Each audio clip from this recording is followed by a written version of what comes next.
Hello, everybody. This is Dread from Mist Valley Entertainment News. And how's everybody doing? Hope you're all doing well. What are we doing here today? We're going to take a look at a couple of, I'm going to do a reaction to a couple of final previews of Avowed, as some of the content creators out there got to spend between 8 and 10 hours playing this game just recently. And as Avowed's coming out in a couple of months, February, I do believe. These little reviews or previews of theirs have been released, talking about how great the game is. Most of them are talking about how great the game is, and quite honestly, about how many improvements there's been since the last time we saw this game. So let's jump right into this. I will give my reaction to it. We've got two of these here. They will be linked down below if you want to check them out on your own. Let's go. This one's from IGN. Avowed, the final preview.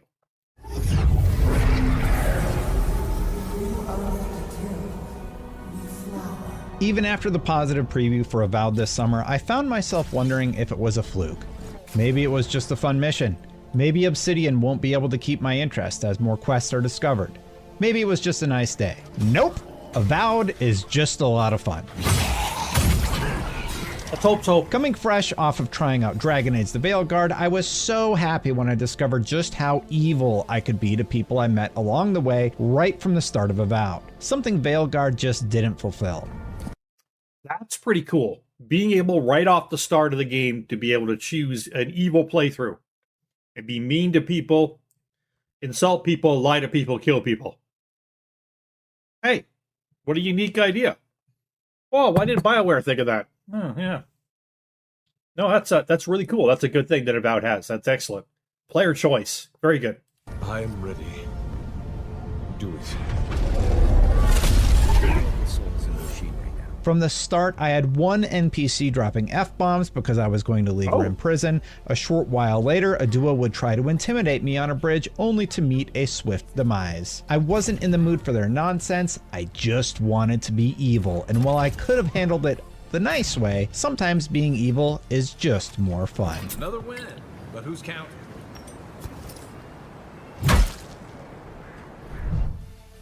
It's not just the fact that you have more nuance with every conversation, it's empowering to craft the kind of hero or villain you want to be. Sure, Obsidian has a story to tell, but I feel more in control when deciding how these scenarios play out. The character customization options will allow you to craft the face of the character you'll build, and while you don't see it all that often, you can make someone perfectly lovely, or someone that looks like they came straight out of that creepy claymation episode of Adventures of Marvel. So he did say face of your character, and he kind of stressed the word face. Haven't really heard anybody talking too much about the character creator yet. I'm guessing you might get to pick your race. Maybe. Not even sure on that one. Actually, you may not be able to. And you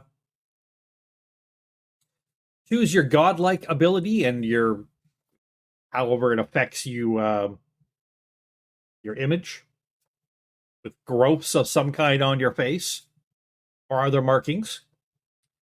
But it sounds like your face and maybe your hair and that kind of stuff is all you're going to be able to actually customize, which sucks.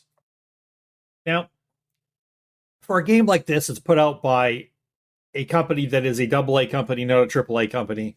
Very, very good AA company still. What I can say is I understand if they force you into not being able to choose anything, not being able to have any start you want. It's forcing you to this start playing. This is your reason for being here, and so you have to be this race or whatever. I guess I'm okay with that. It's not great, but it's okay.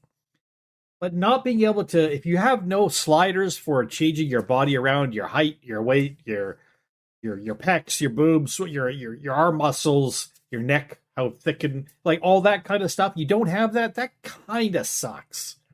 I will say that kind of sucks. That's a downvote for me on that. But there's not many downvotes on anything I've heard about so far. But I would say for me, that's a tick in the not as good category. However, again, not a AAA company, not really a AAA game. And it still looks amazing. People talking about it seem to feel the same way. Although, take your people doing these previews, take them with a grain of salt. Access journalism. But still, it looks good. Mark Twain.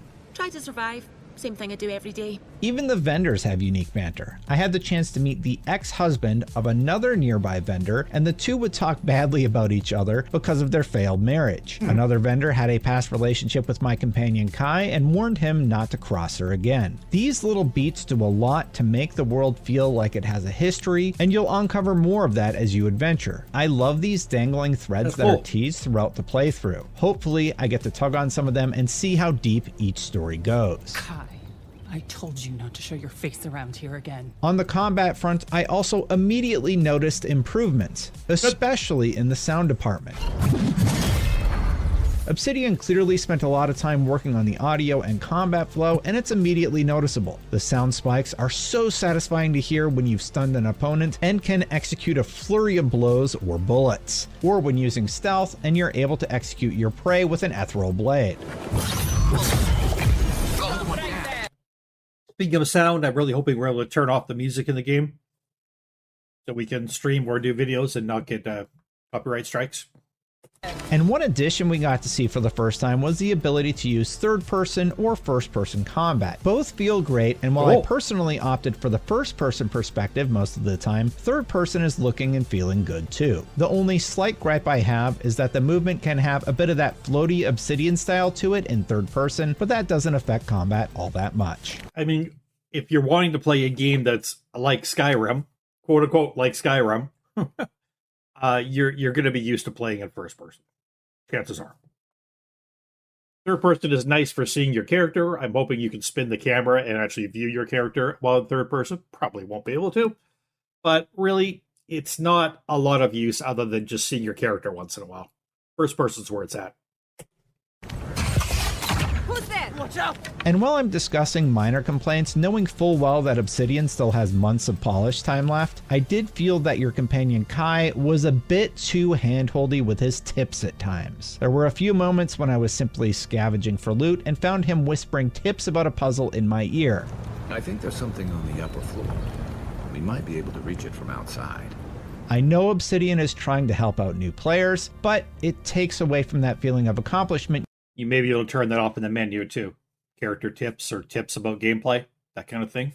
That may affect it. I don't know. You get when solving the mystery for yourself. Kai, I know how to solve the puzzle, okay? Like, give me a second. You got everything you need to fix up your armor. Let's head to camp. But to get back to the positives, loot was also a highlight, even early on. Upgrading from a bow and arrow to an arquebus felt awesome. And even though I probably said arquebus wrong, the trade-off with the rifle is that it has a long reload time, but once you've upgraded your abilities with it, you'll unlock faster reloads and more damage. And I don't know how to pronounce it either. Does anybody? Beep boop it down below. Beep boop it. Because, you know, Derek from Vice Grip Garage says beep boop, so now I do. the ragdoll physics add to the fun factor as well. Oh. Yet again, though, my time with Avowed felt all too short. And make no mistake, there was plenty to explore in this small area. I found a spider cave where I took on a spider boss. I found the entire hour-long demo that we had the first time we played Avowed. And now, he's describing it as a small area. I've seen what another person talk about the area they got involved in, and it was a huge area. And it was only one zone of the game.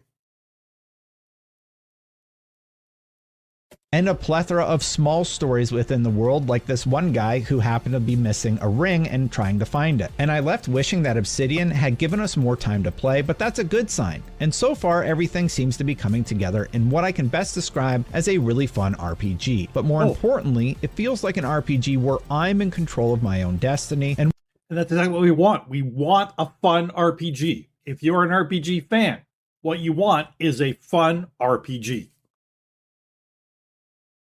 Looks like we might be able to get it. Might.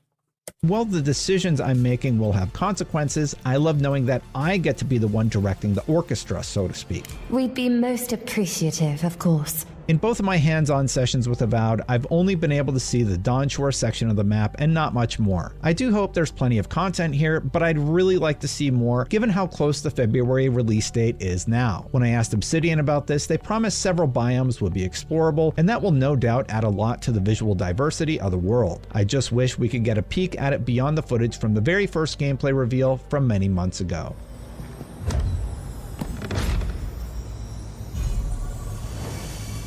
No spoilers on the story here, but the one narrative hook that is set up early on is a mission which takes you to the Voice. This Voice leads you through the map and is clearly an entity you'll hear from again during your adventures. When given the chance to help it or refuse to make a deal, I decided against siding with a blue light, as I've learned nothing good ever comes from a deal with an all-powerful entity. But I will be curious to see how that plays out in the end. The Voice did not seem happy. Who poisons us? We cannot see.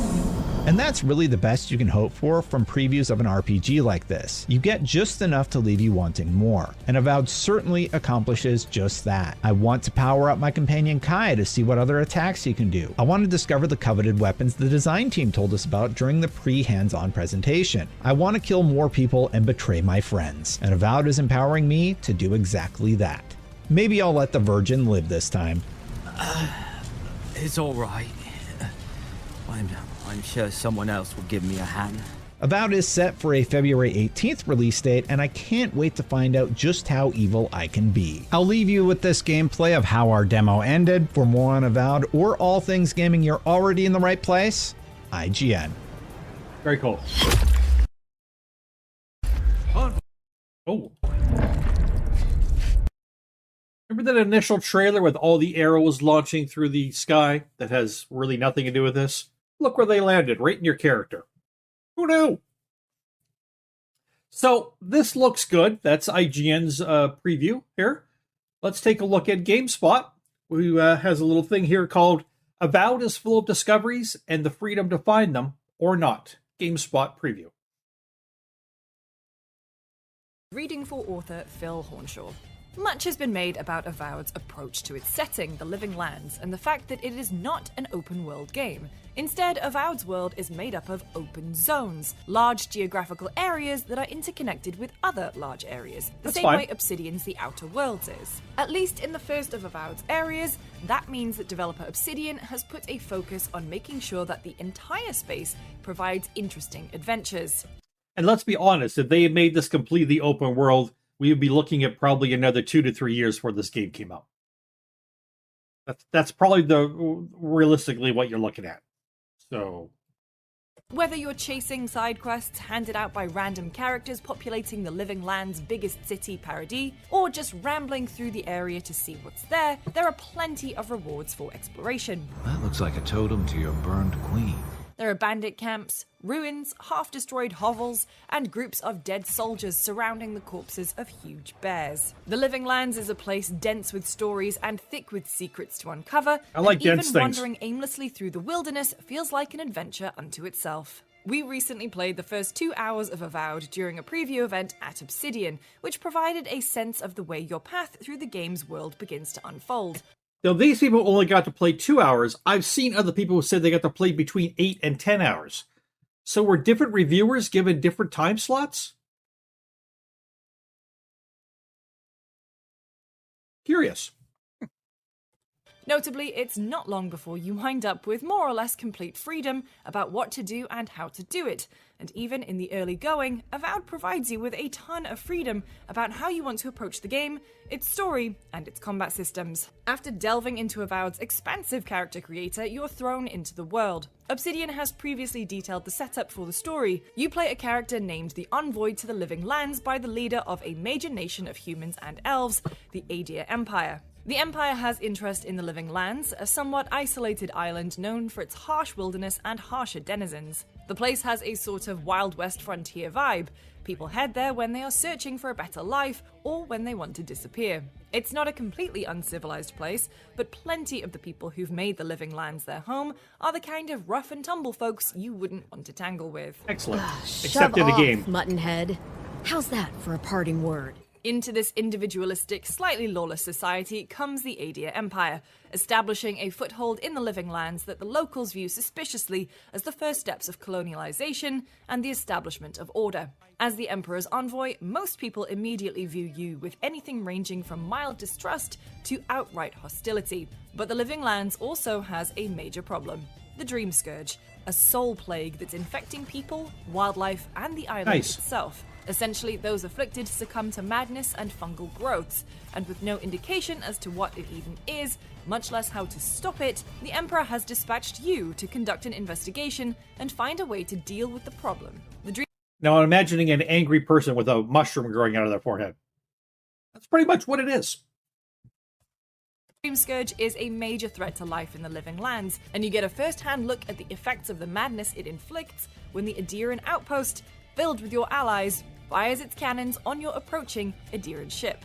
You survive the wreck and find another crewmate on the beach, and together head to the outpost to find a way to continue your journey to the living lands. This early tutorial section of the game is mostly about fights with Zarup lizard people, who've taken up residence in the outpost after all the soldiers seem to have lost their minds and murdered each other. Right from the start, Avowed emphasizes its open class approach to combat. Part of character creation is picking your backstory as the envoy, with options like setting yourself as a war hero or arcane soldier, and what you pick determines your starting weapon. You're not locked into that choice, however, and as soon as you start finding other options like spears, pistols, swords, shields, and spell-slinging grimoires, you can wield them with no prerequisites or requirements. I previously got to try Avowed's combat during an hour-long preview at a Los Angeles Gamescom event, but that demo provided a shorter and more focused look at fighting within the game, with character builds that were set ahead of time by developers. Starting from scratch, things felt a lot more open. I quickly tossed my starting dagger for a sword and grimoire so that I was able to slice through enemies or blast them with a flamethrower from my hand,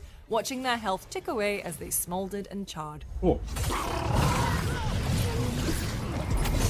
There are a lot of options for any given fight too. You can store 2 weapon loadouts at a time and swap between them instantly, even mid-attack combo, which means it's easy to alternate between 2 completely different setups. Hitting enemies damages their health, while also pushing up a meter that tracks their stamina. When it maxes out, your opponent will be stunned, leaving them open for a weapon-specific special move that triggers automatically for a ton of damage. Look at that, that fast 4 arrows on the bow. Boop, boop, boop, boop.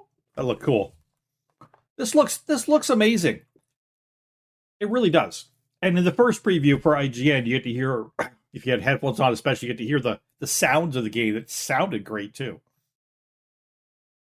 Is also always an option. Enemies often won't detect you right away, and you can sneak up and clobber them from behind by moving through tall grass or avoiding their sightlines. And there are environmental elements you can utilize to help you out as well, like fiery berries you can shoot with a bow to start a blaze. In both previews I've played, I vibed pretty well with Avowed's combat, although even in the tutorial area it can be tough. The moment-to-moment thrust is in managing a stamina meter that dictates your attacks and, even more critically, your quick, agile dodges that can get you out of harm's way.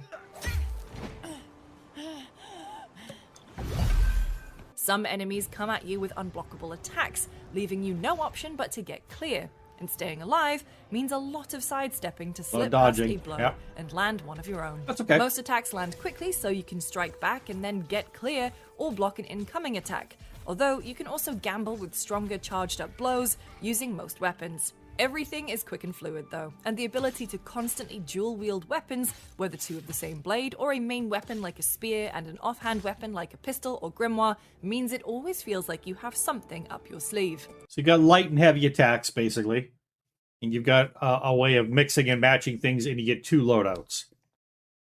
So I might go with a bow and arrow as a 1 loadout, and then maybe a pistol and a sword as another.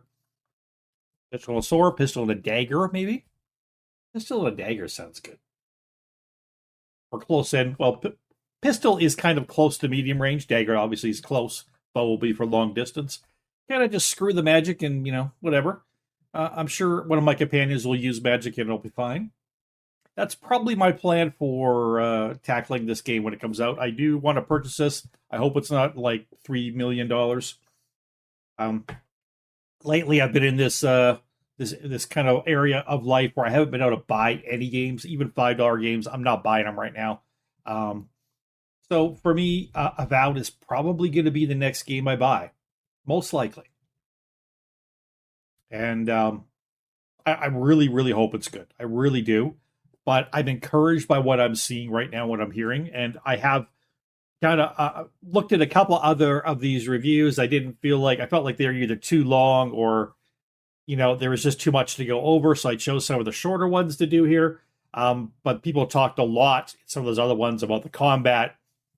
There was interviews with the creators and everything else, the developers, and, talking about their overhaul of the combat since like last summer or whatever it was when we last saw Avowed. I think it was last spring, maybe even. They've done a lot of work with this game, and it looks pretty polished and pretty finished from what I can see. So, pretty excited for it. It's not Skyrim. It is not Skyrim. And although I love Skyrim, I'm also thankful this game's not Skyrim, because Skyrim was a buggy effing mess. Skyrim still is a buggy effing mess, and it's put out on an engine that just can't handle the game itself. The developers, they don't even seem to know how to use the engine properly. And any mods put into the game, it's really, really hard to get around the engine limitations. But although Skyrim was a great game and made even greater by modders, I'm glad this is not Skyrim. But at the same time, I'm glad it is a little bit of a successor to it. It's definitely taken some things from it and launched its own kind of thing in its own world, its own already established world. If you never played Pillars of Eternity 1 and 2, I'd encourage you to do so if you like top-down RPGs. First one in particular was amazing, and I am looking forward to this game. Let's finish this off, though. While you're given a lot of freedom in how you want to engage with enemies, the leveling system is much more structured. You can spend skill points in any of several skill trees, each named for a different character class, like Fighter or Ranger. That makes it a little easier to get a sense of how you're building your character along traditional lines, without Avowed locking you into a particular class. You also unlock special abilities that run on cooldown timers, and these give you easy ways to mix together the capabilities of different disciplines without really worrying about the skill tree at all. That's a nice way to do it. You can get the Fighter's dash tackle ability, which you can use to wallop enemies for a big stun, or the Ranger's entangling magic vines that temporarily root enemies into a specific spot. Even on the short walk to the next location for the main story, though, there was plenty to see. The area around Paradis is objectively not huge, as I discovered walking around it, but it's not especially small either. Importantly, though, it feels bigger than it is, thanks to how much interesting stuff Obsidian has packed into it. Cutting to one side of the area, I stumbled on a tall ruined building or tower of some kind. It wasn't marked by an icon or any other clues, but just looked interesting. Climbing in, I found tripwires that triggered huge swinging blades, a set of barely working traps designed to keep people out that were now exposed to sunlight and easy to dodge. Further on, I was attacked by phantoms, which looked like spectral, smoky ghosts, and killing them allowed me to reach a chest filled with a high-quality piece of armor. Nice. The entire affair took about 10 minutes and was totally optional, but exploring that little tower was a rewarding diversion that gave a little more of a sense of the living lands. I like it when a game rewards you going off the beaten path a little bit and exploring things that aren't marked. I like that. I really do. And even though it is a zone, and your zones may feel smaller, they're well packed with all kinds of these things, and you're not just going to go through in a linear line. The game's not going to take you to every spot on the map and find everything as you go. You're going to have to look around and do it yourself, which is good. It gives you that feeling of exploration, of adventure, of I'm doing this, I'm finding this, I'm getting this, I'm helping myself, my own character. And this is really important in a good RPG. Avowed appears to be littered with situations like this. I found a decrepit, abandoned house not far away on the river, where journals told me about the struggles of the farmer who used to live there. A little way down the stream was another set of ruins where bandits had set up camp. They promptly killed me as Kai yelled in the background to warn me my weak starting armor couldn't handle their much better weapons. And that was all just stuff I happened across on my way back to town. The 2-hour demo we played also included some early bits of Avowed's story. You track down the ambassador, have a weird encounter with a voiceless entity that seems to be the spirit of the living lands, and kill a huge bear afflicted with the dream scourge that's angry and covered in beautiful but horrific mushrooms. You're a good friend. So you gotta kind of revive your companion when they get too hurt. Okay.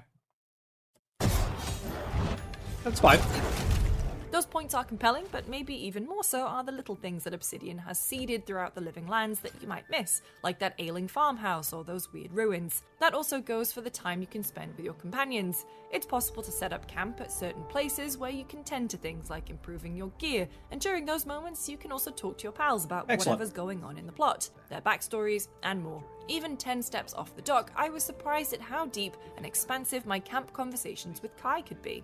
There's a ton of story material in these moments, but it's all optional, allowing you to dig as deeply into the narrative and characters as you want. How can I even thank you? You don't know the weight you've lifted from my heart. Why don't you tell me about it? Tell me about it, sir. I'd love to hear about it.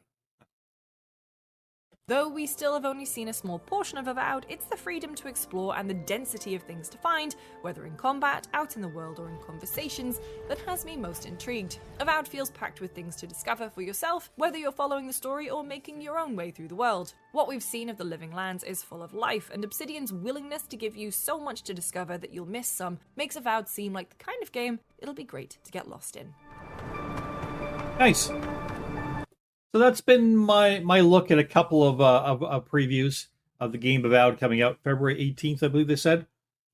Again, I've been a little bit of hype on this game for a while. If you watch this channel, you know that. I do caution you to, use your own judgment on this. If you don't think it's for you, then hold off, right? If it's not the kind of game you want to play, then maybe don't play it, especially right off the bat. Let's find out how much money it costs. Let's see what the previews or the reviews are once the game actually comes out. People start playing it. That kind of thing is important.